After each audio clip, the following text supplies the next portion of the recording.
Bonjour à toutes et à tous et bienvenue pour cette nouvelle vidéo de 3 jours après le premier tour, les choses commencent à se préciser sur le devenir du second tour. Je le répète, il y a de fortes chances que Macron soit réélu. Pour différentes raisons, que même si, et là vous allez comprendre dans le contenu de cette vidéo, même si il se trouve qu'à un moment donné, il se pourrait qu'en effet Marine Le Pen puisse avoir suffisamment d'éléments pour l'emporter.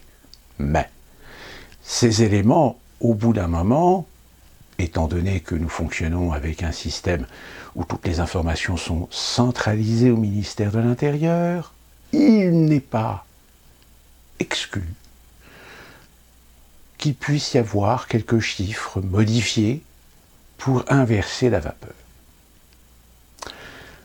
Il y a un certain nombre de gens sur les réseaux sociaux qui se plaignent que sur leur bureau ou dans leur bureau de vote, il y a eu quelques couacs, quelques désorganisations, quelques dysfonctionnements. Par exemple, des bureaux de vote qui n'étaient pas équipés pour pouvoir imprimer le résultat final pour ensuite l'afficher.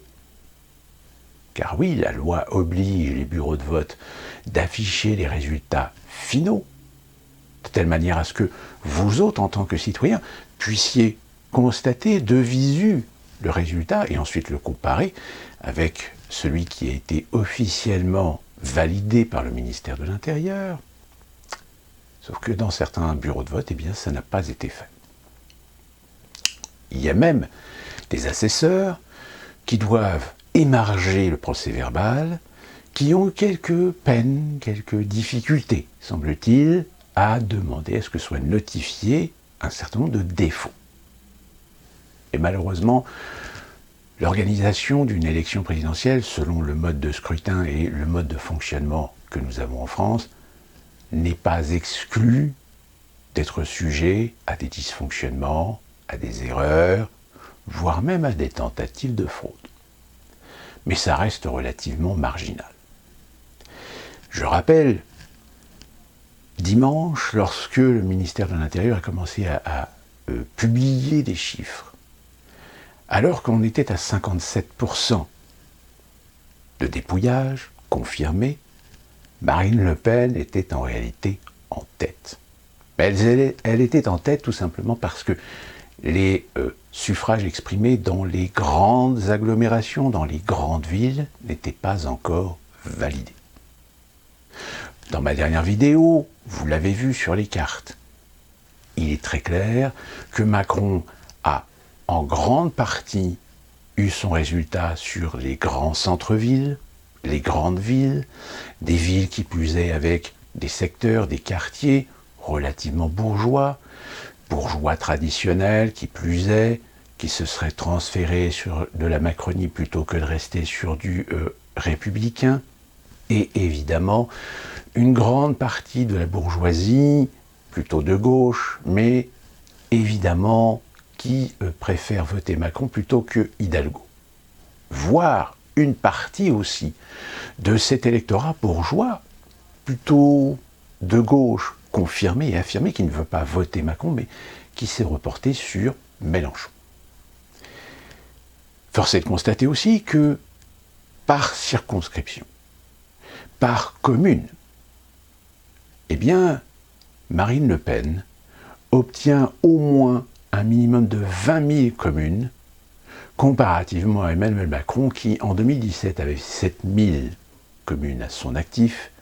Là, il fait une meilleure progression puisqu'il y en a 12 000.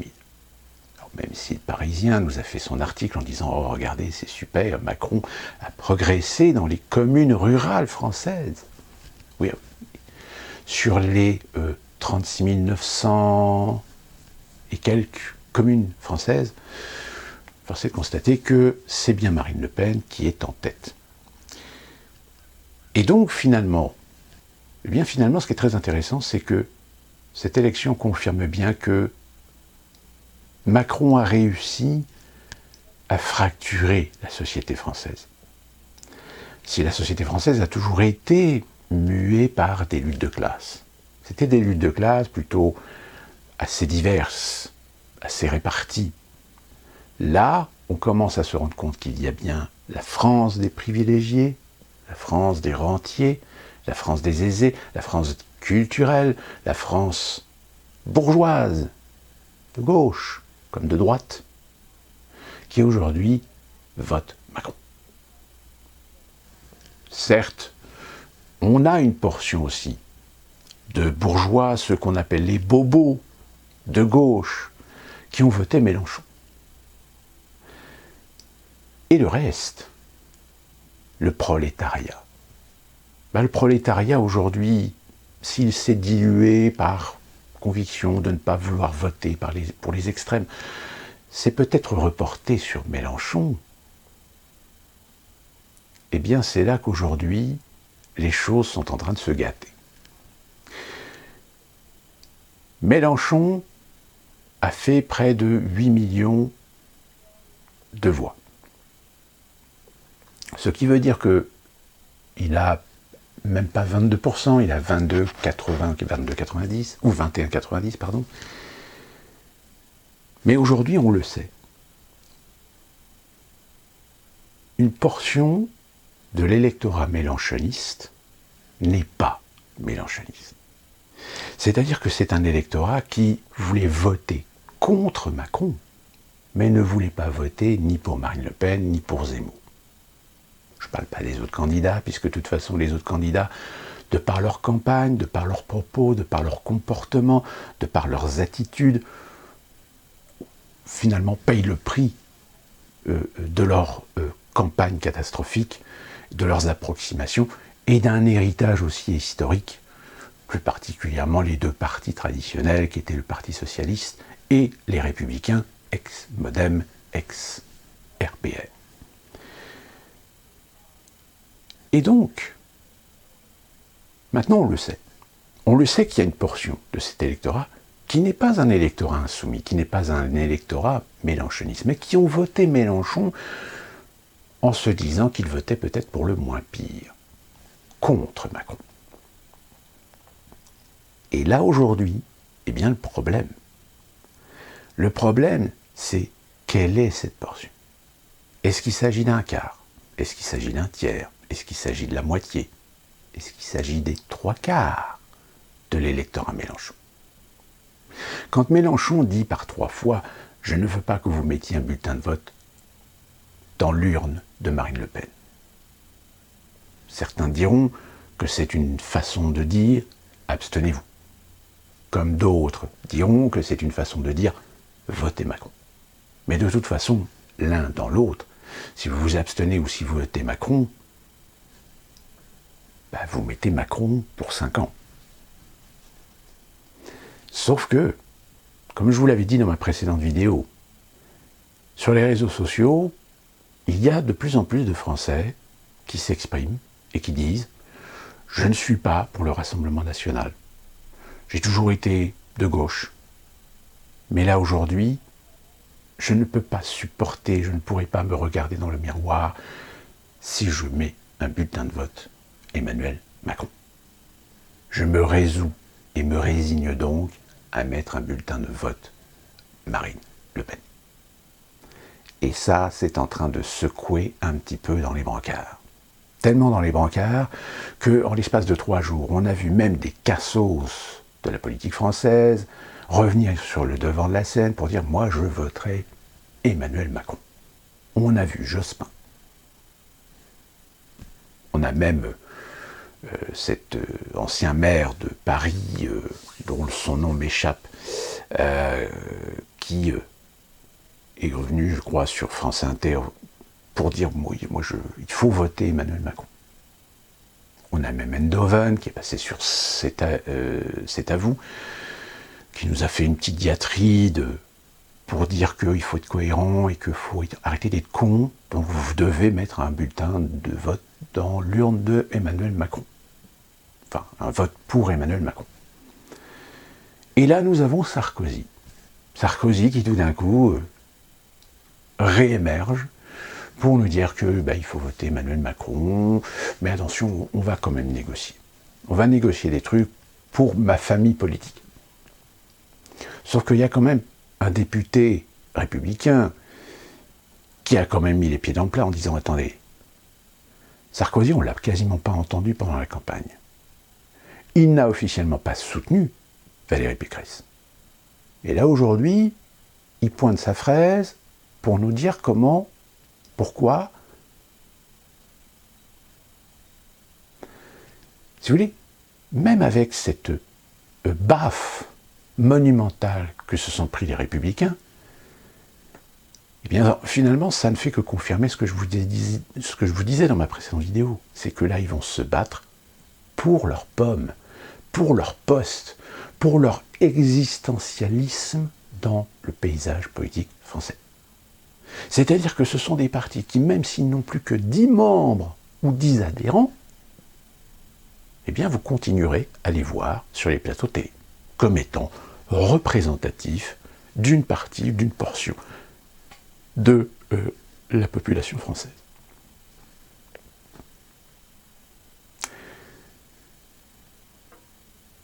Donc, là, pendant ces 2 semaines, vous allez tout entendre. Vous allez même entendre des discours qui vont vraiment, et très sincèrement, vous prendre pour des cons, pour vous prendre des abrutis.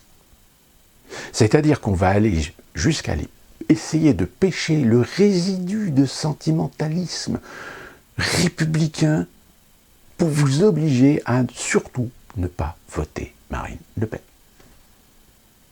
Nous avons des universités qui commencent à dire « Nous ne pouvons rester immobiles et devons absolument confirmer notre positionnement de lutter contre les haines et donc sauver la République, et donc nous soutenons et nous demandons à nos étudiants de soutenir Emmanuel Macron. »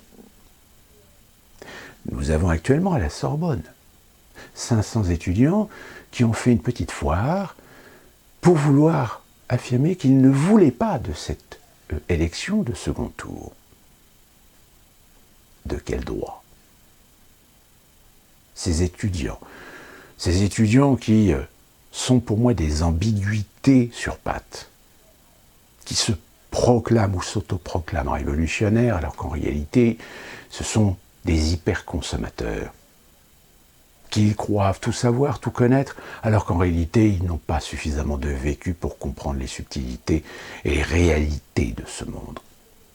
Et pourtant, ça s'autoproclame des petits révolutionnaires. Des petits révolutionnaires qui, parce que une élection démocratique ne va pas dans leur sens, ne va pas dans leur politique, ne va pas dans leurs idéaux, eh bien hop, non, on annule tout, on recommence. Vous savez, c'est comme un peu ces consommateurs qui, à un moment donné, réfutent complètement la responsabilité du choix. C'est-à-dire ces mêmes consommateurs qui vont acheter un produit, et puis tout d'un coup, le produit, non, ça ne me plaît pas, donc vous me remboursez. Vous savez, nous, on a eu cette expérience-là dans le cinéma. On a eu des fois des gens qui payaient un billet, qui allaient voir le film, et qui ressortaient une fois qu'ils avaient vu le film en disant « Oh non, le film était nul, vous pouvez pas me rembourser parce que là, c'est pas possible, quoi. Je vais pas payer pour un film de merde comme ça. » Pardon? C'est-à-dire que vous voulez pas assumer la responsabilité d'avoir peut-être fait un mauvais choix. Donc du coup, comme vous n'êtes pas foutu d'assumer cette responsabilité, eh bien vous vous déportez, sur les autres, parce que c'est toujours les fautes des autres, si finalement vous avez vu un film de merde. Eh ben non, la société, c'est pas ça. La maturité, la responsabilité, c'est pas ça. C'est pas ça être citoyen. Être citoyen, c'est aussi s'assumer. Assumer ses choix, assumer ses responsabilités. Sauf qu'on est dans des sociétés consuméristes. Et les sociétés consuméristes, c'est les sociétés appuyées par la société du plaisir, du divertissement. Et donc, de fait, on a réussi à forger aussi, par l'appui de la déresponsabilisation, de l'immaturité et de l'infantilisation, des individus qui refusent l'évidence. Donc à partir de là, Quand tout d'un coup on se rend compte que on est arrivé à un score, non pas par un vote de conviction, mais par un vote contre, et bien là tout d'un coup on se dit peut-être que dans l'équation il y a un danger. Peut-être que aujourd'hui nous ne maîtrisons pas le phénomène, nous ne maîtrisons pas les situations pour nous assurer du résultat final. Et donc pendant les 15 jours, eh bien vous allez voir, ça va tergiverser dans tous les sens, ça va gesticuler pour aller chercher la sensibilité des Français à ne pas voter pour les partis de la haine. Alors qu'en réalité, et ça je le dis depuis très longtemps, le système il est verrouillé. Ça veut dire quoi? Ça veut dire que pour qui que ce soit vous votez, même si sur certains points il pourra peut-être y avoir certaines améliorations, pour les intérêts des uns et au détriment des autres, bien sûr. Mais ce sont des gens adoubés. Ce ne sont pas des gens qui vont sortir la France de l'Union européenne. Ce ne sont pas des gens qui vont permettre à la France de retrouver une souveraineté. Ce ne sont pas des gens qui vont permettre à la France de se lancer dans une politique d'interdépendance ou d'indépendance industrielle, économique. Au contraire, c'est des gens qui savent qu'ils sont enfermés dans l'Union européenne et qu'ils n'en sortiront pas. Alors, oui, Marine Le Pen nous dit qu'elle va faire un référendum. Mais un référendum pourquoi? Qu'on soit bien clair, quand on voit depuis 2 ans ce que dit Marine Le Pen, force est de constater que elle a des fois dit tout et son contraire, que de temps en temps elle a dit blanc, qu'elle a dit noir, qu'elle a dit gris. Et pourtant, malheureusement, la situation aujourd'hui, c'est que soit vous êtes obligé de voter pour elle si vous ne voulez pas 5 ans de Macron, ou si vous ne voulez pas de Marine Le Pen, eh bien, vous allez obligé de vous auto-suicider en revotant pour Macron. Donc si vous voulez, là, ça rejoint ce que je vous disais tout à l'heure, c'est le déni. Le déni de se rendre compte que finalement, que ce soit l'une ou l'autre, vous signez le sacrifice d'une partie de la population française. Et ce sacrifice, c'est les classes populaires, c'est la petite classe moyenne et les jeunes. Parce que les jeunes, vous allez voir, vous allez en morfler. Vous verrez que votre système éducatif, il va se faire détruire.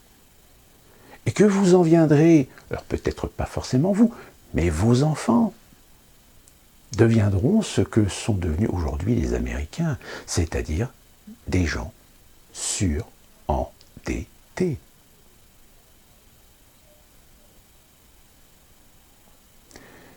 La soumission par l'endettement. Le RSA est un aboutissement vers le revenu universel, comme je vous l'ai dit. Mais qui dit revenu universel dit contrainte, condition. Tenez, on en a appris une bonne. L'Union européenne accélère le processus de digitalisation des citoyens européens. C'est-à-dire que si Macron est réélu, au mois de mai, ils remettent le pass vaccinal. Le pass vaccinal est déjà obsolète. Parce que déjà l'Union européenne est en train de mettre en place un processus qui permettra de mettre une sorte d'identité digitale, numérique, dans lequel toutes les informations seront regroupées. Votre statut vaccinal, votre situation financière, votre origine, vos affiliations, vos idéologies politiques, votre appartenance religieuse, ethnique. Oui, vous me dites, oui, mais en France c'est interdit. Mais là, je vous parle de l'Europe. Vous savez que l'Europe, a vocation à supplanter les lois nationales. Donc si la France, il est interdit de faire des fichiers par classification ethnique ou religieuse, l'Europe, elle aura parfaitement le droit de le faire. Donc, aujourd'hui, moi, je suis convaincu que de toute façon, Macron va être élu. Parce qu'ils feront tout pour le faire. Même s'il faut frauder, même s'il faut tricher, de toute façon, ils le font. Mais en revanche, qu'il puisse y avoir encore une chance que Marine Le Pen l'emporte. Là, la porte est ouverte. La porte est ouverte par deux facteurs essentiels. Celui que je viens de vous expliquer sur le fait qu'on ne sait pas quelle est la proportion de vote du premier tour de Mélenchon qui va se reporter sur Marine Le Pen, parce que ce ne sont pas des mélenchonistes, parce que ce ne sont pas des gens, des Français insoumis, ce sont des gens peut-être de gauche des illusions, de gauche trahie, de gauche perdue, mais aussi chez les Républicains. Le vote des Républicains, même si évidemment ça ne représente que 2%, on peut constater que, très clairement, il y en a un qui a bien siphonné de l'électorat républicain, c'est Zemmour, tout comme Marine Le Pen. Donc, est-ce que dans les 2% qui restent de Républicains, vont-ils aller sur Marine Le Pen ou sur Emmanuel Macron? Mais vous allez me dire, finalement 2%, même si c'est la moitié, ça fait 1%, ça ne fait pas BZF. Et vous avez raison. Vous avez raison parce que c'est bien la portion d'électeurs du premier tour des insoumis qui sera déterminant. Et qu'en effet, peut-être Marine Le Pen pourrait l'emporter. Mais elle l'emporterait vraiment sur un cheveu, avec un écart extrêmement faible. Par contre, nous ne sommes pas à l'abri non plus de se rendre compte que finalement Marine Le Pen peut être élue de façon écrasante. C'est aussi une option. Sauf qu'il ne vaudrait mieux pas que ça arrive. Parce que ça voudrait dire que finalement, tout ce qu'on a pu entendre pendant des années sur Marine Le Pen, sur le Rassemblement national, tous les discours médiatiques sur le parti de la haine, sur le parti intolérant, raciste, etc., finalement, tous ces gens-là n'avaient qu'un discours qui représentait peanuts. Mais là encore, attention, je vous préviens, si vous avez l'intention de voter Marine Le Pen contre Macron, j'espère que vous êtes conscient que vous allez mettre aussi une personnalité au pouvoir qui ne satisfera certainement pas les aspirations et les espoirs de certains d'échapper à une politique ultralibérale, à une politique pro-européenne. Ou alors, et là vous auriez raison de me faire remarquer ce petit détail, c'est que peut-être Marine Le Pen joue exactement le même jeu qu'Éric Zemmour. C'est-à-dire dire son contraire à l'envie, au désir, aux ambitions, pour essayer d'être acceptable.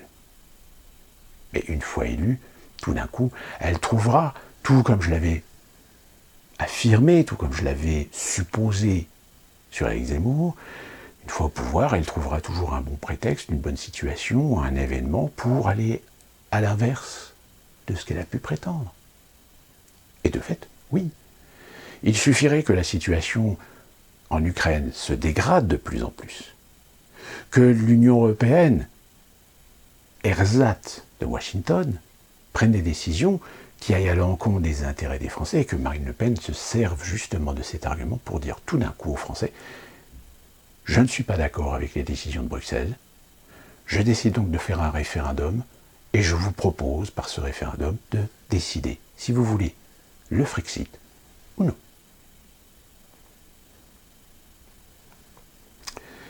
Tout est possible. Même si aujourd'hui nous sommes plutôt sur une portion de 85% que Macron soit réélu, il reste néanmoins 15% de chances que finalement nous ayons une inversion complète qui aille complètement à l'encontre des éléments médiatiques, des éléments de sondage, des éléments statistiques que l'on nous présente aujourd'hui pour essayer d'influencer l'opinion. Donc, ça va être la surprise. Et je pense qu'on va encore en reparler d'ici le second tour, parce que force est de constater quand même que en 5 ans de Macron, les décisions, les situations, les événements n'ont peut-être pas complètement changé l'opiniâtreté, la conviction de certains Français. Mais quand tout d'un coup des Français d'horizons politiques différents se retrouvent dans la même merde, se retrouvent ciblés injustement, se retrouvent les victimes d'un capitalisme exacerbé, fanatique, d'un ultralibéralisme destructeur, eh bien dans ce cas-là, les idéaux politiques, les convictions politiques, finissent par s'effacer par l'intérêt commun. L'intérêt commun de faire en sorte de ne pas donner à la France l'opportunité de se retrouver encore 5 ans de plus entre les mains du liquidateur de la France. Mais comme je vous l'ai dit, il sera très difficile de concevoir si peut-être des Français décideront demain de rentrer en résistance, de faire une résistance armée, un coup d'État, une révolution. Pour l'instant, c'est très difficile. Mais encore une fois, comme je l'avais expliqué dans une vidéo, ma vidéo sur « Fais ta révolution », ce n'est pas parce que nous ne le voyons pas, ce n'est pas parce que nous ne l'entendons pas dans les médias que peut-être, au moment où je vous parle, des Français sont en train de structurer ce qui fera office de résistance, de ce qui fera office peut-être d'une organisation, d'une structure, d'une colonne vertébrale qui ira par faire tomber la Ve République pour installer une nouvelle République. Advienne que pourra. Et enfin, je vais terminer cette vidéo par des nouvelles économiques. Oui, la guerre en Ukraine est une opportunité pour essayer d'arrondir les angles et éviter le krach financier. Sauf que le problème, c'est que si on évite le gros krach, le problème, c'est qu'on n'empêche pas les fissures.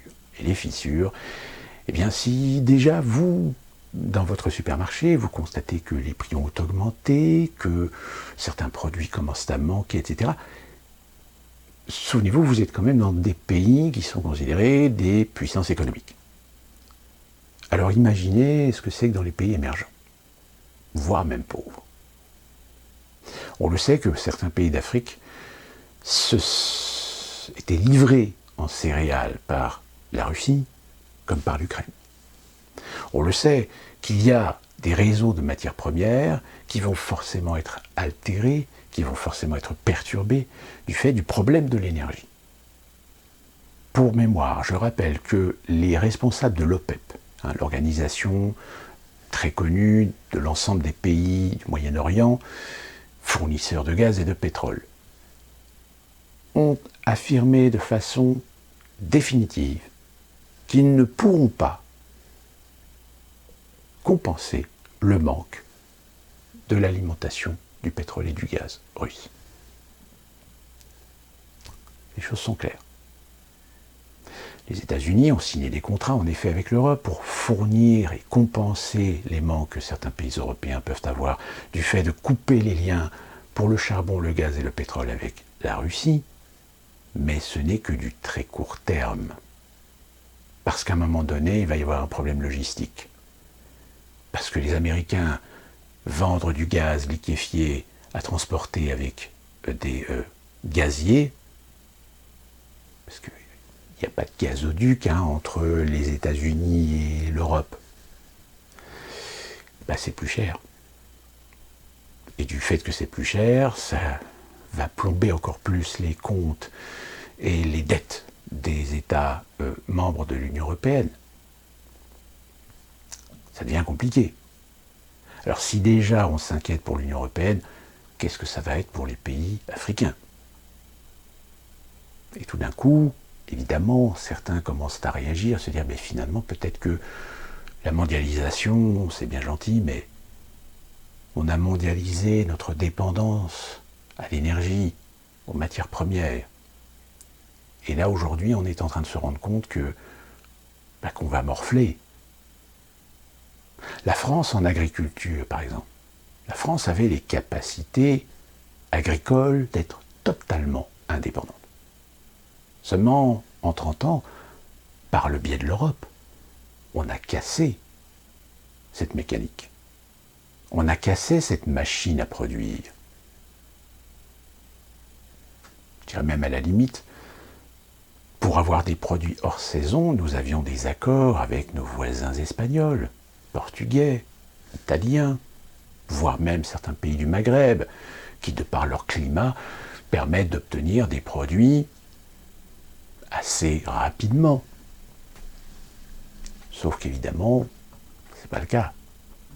Puisque regardez les origines de vos produits dans vos étalages, vous risquez d'avoir des très grandes surprises.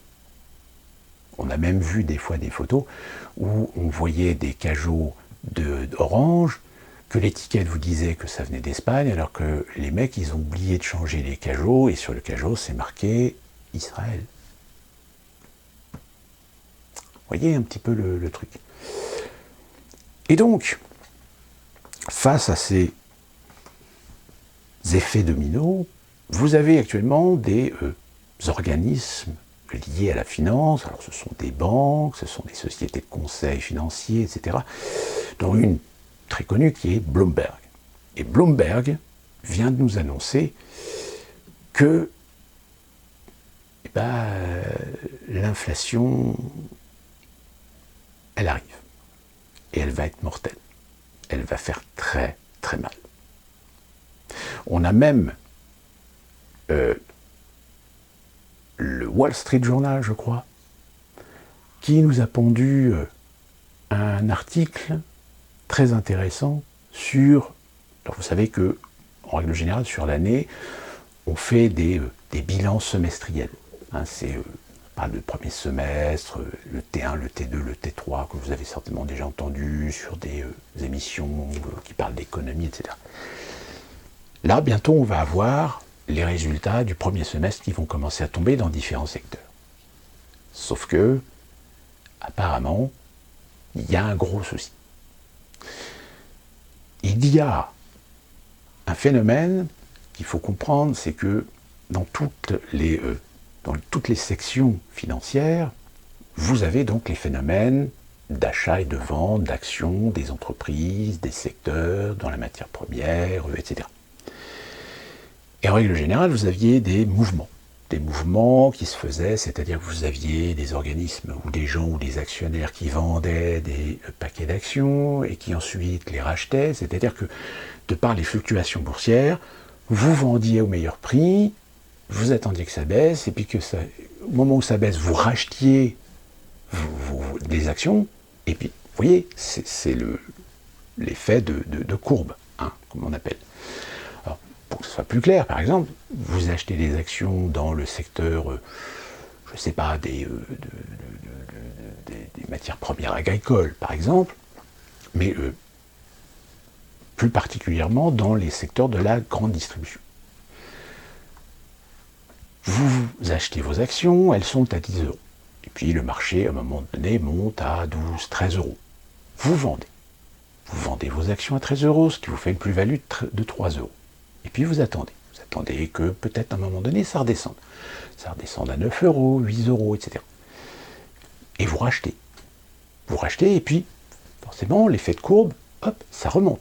10 €, 11 €, 13 €, 15 €, hop, vous revendez, etc. Et puis, voilà, c'est comme ça que la machine fonctionne. Sauf que dans les réseaux de grande distribution, ce qu'on appelle la vente au détail, eh bien, les sociétés financières se sont rendues compte d'un phénomène assez inquiétant, c'est-à-dire d'une revente massive d'actions, sauf que suivant l'évolution du marché, les clients ne rachètent pas les actions. C'est-à-dire que là où, quand ça tombait un petit peu plus bas, ça rachetait, là, ça n'achète pas. Ce qui est inquiétant. Ce qui est inquiétant, c'est parce que ça veut dire que les actionnaires n'ont plus confiance au phénomène régulier de courbe pour racheter des actions parce qu'ils savent que ces actions, finalement, peut-être, ne vont pas monter plus haut. En revanche, les matières premières, là, si vous avez beaucoup d'argent et que vous voulez acheter de la matière première, ben, je vous souhaite bien du courage, parce que vous allez vous rendre compte que le marché est saturé.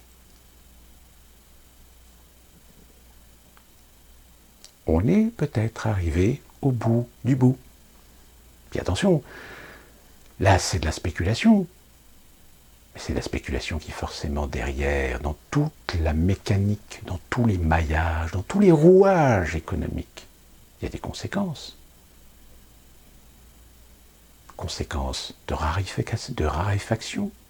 Qui dit raréfaction dit prix qui augmente. Qui dit prix qui augmente dit que même pour les matières premières, tout le monde va répercuter les prix dans toutes les chaînes d'achat, de transformation, de production et de distribution. Et si en plus là-dessus vous rajoutez le prix du pétrole qui augmente, vous comprenez pourquoi maintenant, ce que vous achetiez peut-être votre paquet de pâtes 1,20 € il y a peut-être un an, aujourd'hui vous le payez 2,50 €, voire 3 €. Sauf que le problème, c'est que si les revenus n'augmentent pas, si les prestations sociales n'augmentent pas, si les salaires n'augmentent pas, eh bien, il y a un déséquilibre. C'est ce même déséquilibre, d'ailleurs, que l'on connaît depuis plusieurs années, mais qui était progressif, qui touchait au fur et à mesure certaines proportions, certaines classes de la société.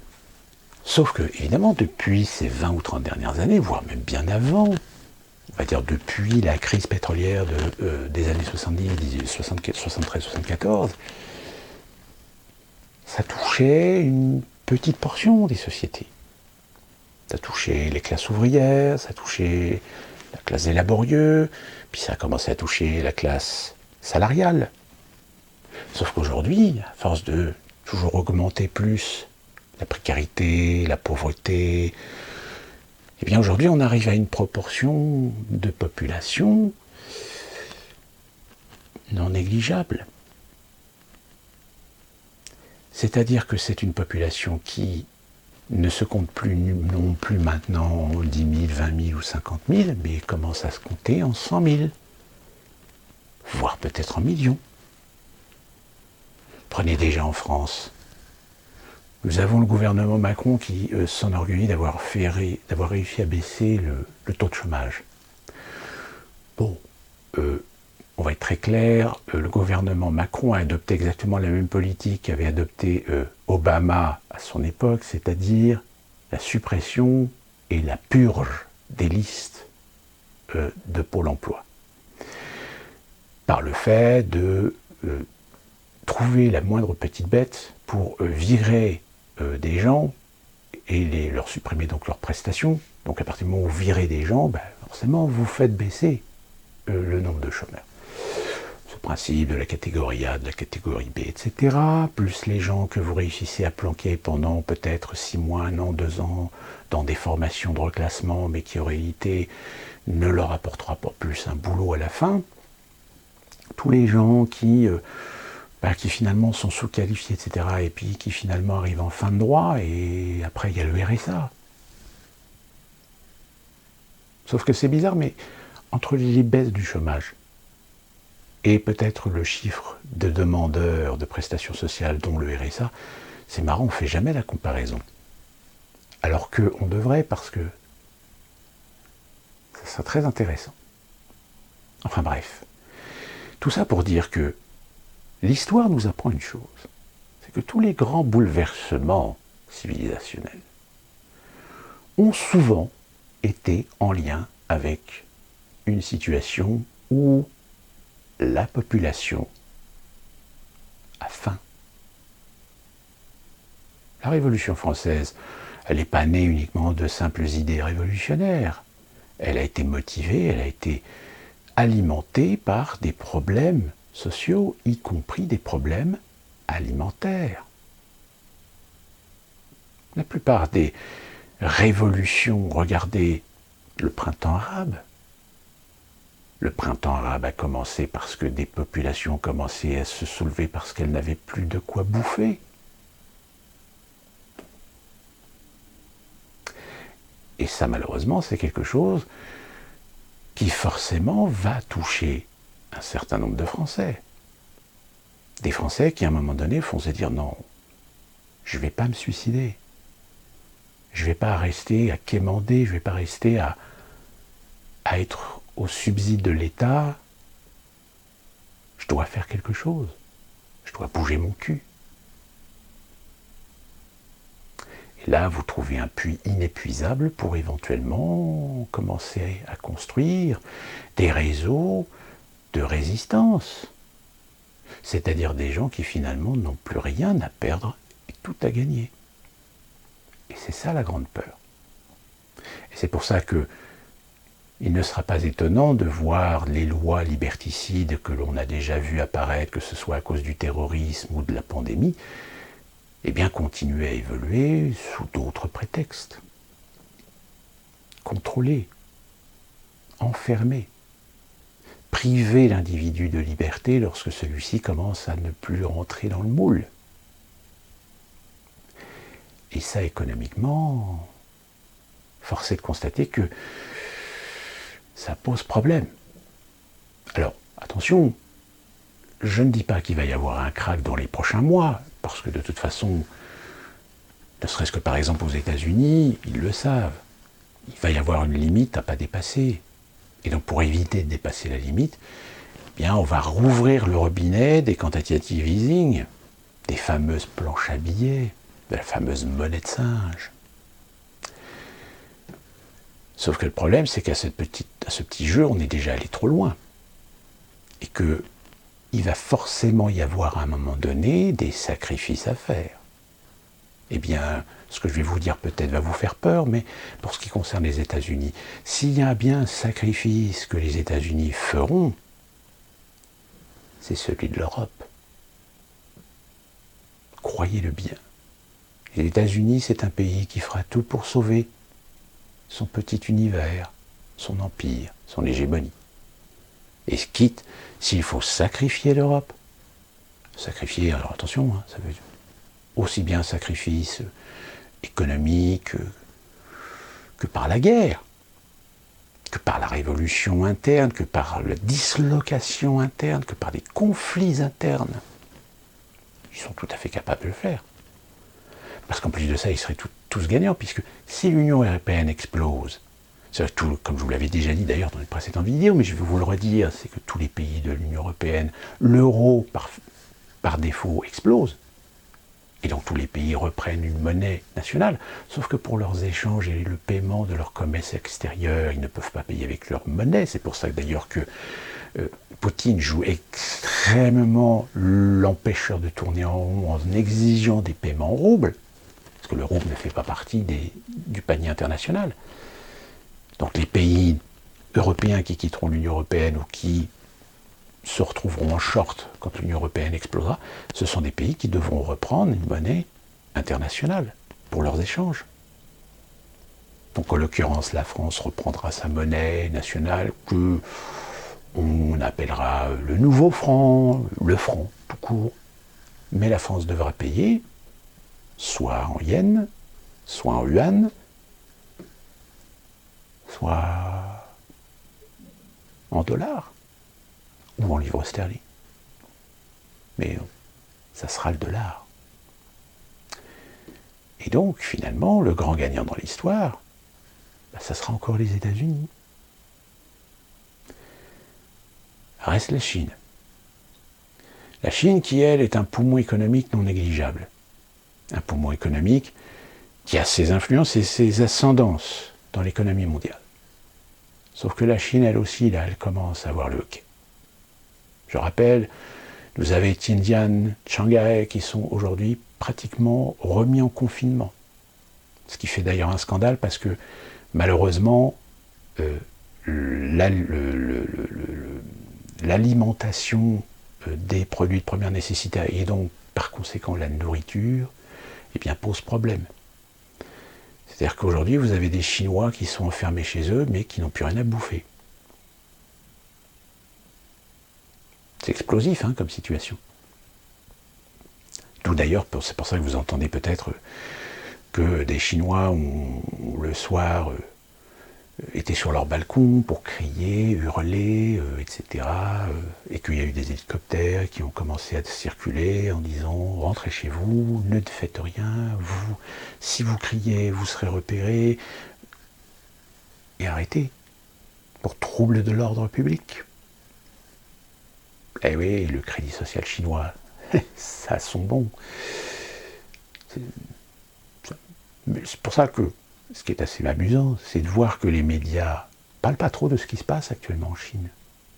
Parce qu'ils ne veulent pas que l'opinion prenne référence de ce qui se passe en Chine lorsqu'ils vont commencer à vous proposer ces fameux outils qui amèneront le crédit social. La surveillance, le contrôle, le fichage, la digitalisation. Vous voyez, ça rejoint ce que je vous disais tout à l'heure. Et donc, de fait, cette situation économique, elle est explosive. Alors aux États-Unis, nous commençons à avoir une petite baisse de l'inflation, notre essence commence un petit peu à baisser, néanmoins, il y a moins de produits dans les rayons. Et pour l'instant, ce n'est pas trop gênant, parce qu'on trouve encore des produits usuels de consommation, etc., mais on a moins de choix. Et que, de toute façon, bidonne, enfin, je dis bidonne, l'État profond, ils le savent, qu'ils ont tout intérêt à faire en sorte que les Américains préservent, gardent une marge de consommation et continuent à avoir un peu d'argent dans leur porte-monnaie, parce que sinon, eux aussi, ils n'échapperaient pas à l'inévitable. C'est-à-dire des conflits sociaux, des montées de ras-le-bol, voire même des gouverneurs de certains États en profiter pour réussir à attirer dans leur giron le choix de certains Américains de quitter l'Union. Comme quoi, vous voyez, peut-être sans en prendre conscience, nous sommes en train de vivre une époque passionnante, que peut-être nous autres ne nous rendrons pas compte parce que nous serons morts d'ici là, mais que les futures générations des futures générations regarderont comme aujourd'hui les futures générations regardent dans les livres d'histoire la crise de 29. C'est trop loin. Il n'y a plus de témoins. À méditer. Sur ce, rendez-vous pour une prochaine vidéo. Peut-être que prochaine vidéo, il serait intéressant qu'on refasse une FAQ, une foire aux questions. Donc, n'hésitez pas. Dans les commentaires, posez vos questions. Et dans la prochaine vidéo, eh bien, je me ferai un plaisir d'y répondre selon, évidemment, mes compétences et mes connaissances dans les domaines que vous voudrez bien aborder. D'ici là, portez-vous bien et bon courage pour la suite.